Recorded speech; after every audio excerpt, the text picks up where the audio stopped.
자, 오늘은 조금 깊은 이야기를 해볼까 합니다.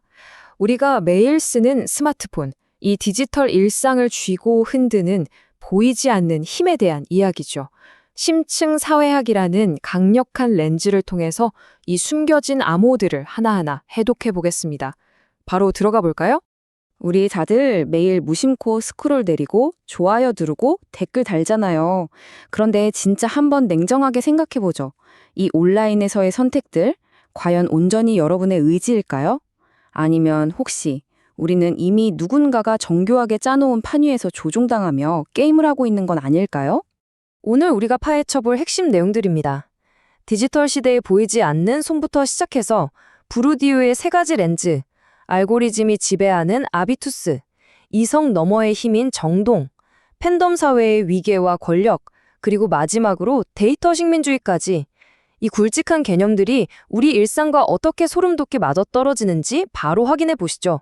첫 번째, 디지털 시대에 보이지 않는 손입니다. 우리가 매일 접속하는 이 웹 생태계는 사실 거대한 전쟁터와 같습니다. 보통 소셜미디어 플랫폼, 그냥 친구들 소식 보고 재미있는 거 공유하는 곳이라고 생각하시잖아요. 그런데 사회학의 렌즈로 보면 여긴 단순한 소통 창구가 아니에요. 전 세계적인 힘의 논리가 쾅쾅 충돌하고 알고리즘이 룰을 강제하는 거대한 권력 투쟁의 무대, 즉 하나의 장이라는 거죠. 자, 그럼 이 치열한 투쟁의 무대를 어떻게 읽어낼 수 있을까요? 여기서 프랑스의 천재 사회학자 피에르 부르디에의 시선을 빌려오겠습니다. 두 번째, 부르디에의 세 가지 렌즈입니다. 가장 먼저 알아야 할 아주 중요한 개념이 있습니다. 바로 아비투스인데요. 쉽게 말해서 이거예요. 오랜 시간 우리 몸에 아주 깊숙이 박혀서 머리로 계산하기도 전에 몸이 먼저 반응해버리는 무의식적인 습관입니다. 타석에선 야구 선수가 날아오는 공을 보고 반사적으로 배트를 확 휘두르는 것처럼 소위 게임에 대한 감각이라고 보시면 됩니다. 그리고 이 무대 안에서는 현실의 고전적인 권력과 자본이 완전히 새로운 디지털 화폐로 바뀝니다. 볼까요? 최신 기기를 사거나 앨범을 대량으로 사들이는 건 경제 자본이 되고요. 아티스트의 딥한 세계관이나 최신 밈을 꿰고 있는 건 문화 자본입니다. 또 거대한 마팔 인맥은 사회 자본, 어마어마한 팔로워 수나 조회수는 그 자체로 상징 자본이 되어서 여러분의 피드에서 엄청난 위력을 발휘하죠. 세 번째, 알고리즘이 지배하는 아비투스입니다. 만약에 이 게임의 룰을 정하는 게 인간이 아니라 기계라면 어떻게 될까요? 옛날에는 신문 편집장이나 방송국 PD 같은 진짜 사람이 어떤 컨텐츠를 보여줄지 결정했잖아요. 그런데 지금의 문지기는 보이지 않는 코드, 바로 알고리즘입니다. 얘네들이 플랫폼 안에서 뭘 띄워주고 뭘 숨길지 다 정해요. 힘의 균형을 쥐락펴락하고 규칙을 강제하죠. 우린 그냥 이 보이지 않는 문지기들에게 끊임없이 적응해야만 하는 겁니다.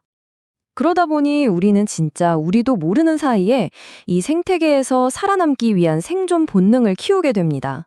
이걸 알고리즘적 아비투스라고 해요.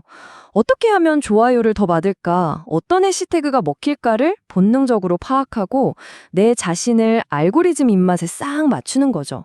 여기서 한 발 더 들어가면 훨씬 더 깊은 층위의 통제가 나타납니다. 우리의 합리적인 이성을 완전히 패스해버리거든요. 네 번째, 이성 너머의 힘인 정동입니다. 피드를 넘기다가 어떤 자극적인 글을 봤을 때 그 글씨를 채 다 읽기도 전에 갑자기 심장이 쿵쾅거리거나 피가 거꾸로 솟는 듯한 분노를 느껴본 적 있으시죠?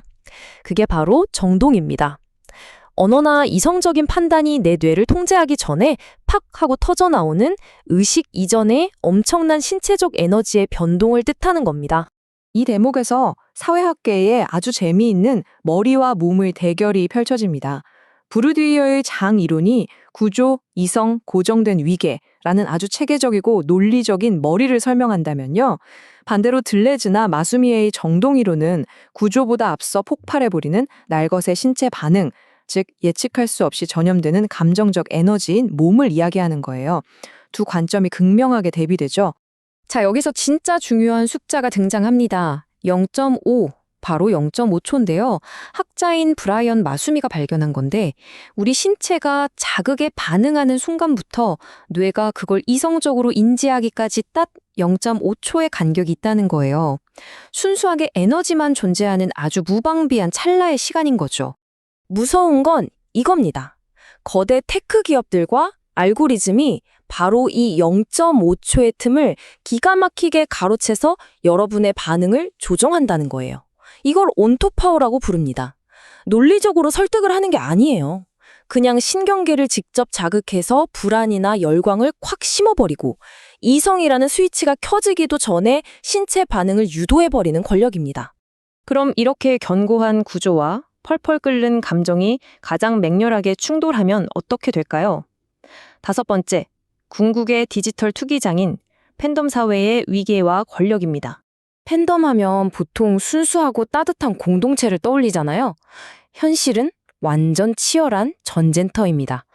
여기는 누가 진짜 팬인지 정의하고 가짜 팬을 밀어내기 위해 유저들이 각자의 자본을 무기처럼 휘두르는 정당성 투쟁의 공간이에요.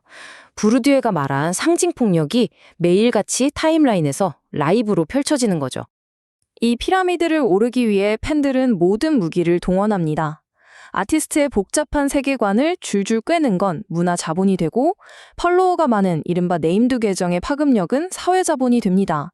또 버추얼 아이돌의 진정성을 쉴드 치는 권위는 상징 자본으로 앨범과 굿즈를 박스떼기 하는 그 어마어마한 소비력은 경제 자본으로 완벽하게 치환되어서 작동하죠. 더 무서운 건 이 논리가 덕질을 넘어서 사회 전반으로 퍼져나간다는 겁니다. 사회적 위기나 정치적 이슈가 터지면 이 폭발적인 정동이 사람들을 분노와 연대로 꽉 묶어버립니다. 그리고 그 에너지는 반대 진영을 향한 아주 끈적한 혐오로 변해서 자기들만의 배제를 정당화하는 강력한 정치적 헤게모니를 만들어내죠. 정치적 분노가 온라인에서 어떻게 무기화되는지 딱 감이 오시죠? 자, 그럼 이 모든 난리통 속에서 진짜로 이득을 보는 건 누구일까요? 냉혹한 현실을 마주할 마지막 장입니다. 6번째, 데이터 식민주의와 주체성. 우리가 온라인에서 나누는 진정성 있는 연결과 감정들. 사실 이거 플랫폼 자본주의를 굴러가게 하는 공짜 원자재로 무자비하게 털리고 있는 겁니다. 학자들은 이걸 데이터 식민주의라고 불러요. 총칼 같은 물리적 폭력만 없을 뿐이지 테크 기업들이 우리의 일상과 친밀감 자체를 쏙쏙 뽑아내서 철저히 돈이 되는 데이터 관계로 바꿔버리는 겁니다. 우리가 어떻게 통제당하는지 그 메커니즘을 볼까요? 알고리즘은 24시간 내내 우리의 아비투스를 스캔해서 딱 우리가 입맛하실 만한 달콤한 정보만 먹이로 던져줍니다. 그러다 보면 우리는 대안적인 삶을 생각할 수 있는 능력 자체를 잃어버리게 돼요. 상상력의 식민화가 일어나는 거죠. 결국 인간 사이의 가장 사적이고 따뜻해야 할 관계조차도 철저히 계산된 자본으로 전락하는 차가운 친밀감의 덫에 빠지는 겁니다. 여기까지 들으시면 좀 디스토피아 같고 답답하시죠? 하지만 아직 절망할 필요는 없습니다. 우리가 이 거대한 매트릭스의 실체를 똑바로 쳐다보는 순간 그 보이지 않는 끈들을 끊어낼 진짜 힘을 얻게 되니까요. 부르디에가 남긴 통찰처럼 이런 구조를 설명하는 이유는 단지 현상을 알기 위해서가 아닙니다. 그 구조가 어떻게 나를 조종하는지 명확히 인식함으로써 비로소 거기서 벗어날 수 있는 성찰적 자유를 얻기 위해서인 거죠. 자, 이제 알고리즘과 자본, 그리고 0.5초의 틈을 파고드는 정동이라는 이 보이지 않는 끈들이 분명하게 보이시나요? 그렇다면 마지막으로 질문을 던져봅니다. 앞으로 여러분은 이 복잡한 디지털 삶의 매트릭스를 어떻게 항해하시겠습니까? 그들이 정교하게 조작해놓은 룰 안에서 계속 꼭두가기처럼 게임을 플레이하시겠습니까? 아니면 이 판을 꿰뚫어보는 성찰적 자유를 선택하시겠습니까? 오늘 준비한 내용은 여기까지입니다.